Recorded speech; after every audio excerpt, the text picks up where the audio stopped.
Some polls I looked at had him barely losing that vote. Some polls I looked at had him barely winning that vote. Again, there is no block of voters that shifted more to the right from 2020 to 2024 than immigrant voters. And Donald Trump, at least in some surveys, actually won that vote. On average, it's about equal. So there may be all this stuff, right, about undocumented immigrants and Trump being harsh on them, but immigrant voters themselves have increasingly liked Donald Trump and have increasingly moved to the right on immigration into the Republican camp. Well, then on that, what you're getting at, how immigrant citizens, voters, feel about people in the country illegally. Yeah, and this is where it all kind of comes together, Kate Baldwin. Look at this.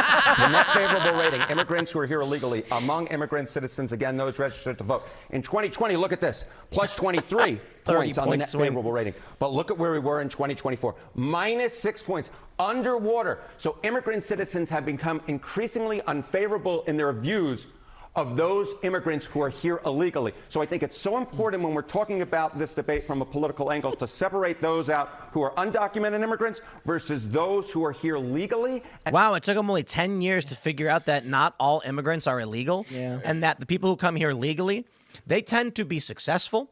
They tend to work really, really hard. You know what's fascinating is when you look at Filipino and Nigerian immigrants to the United States who come here legally, they have very high salaries. Yeah. Hardworking people who did everything right to come to this country. They believe in it.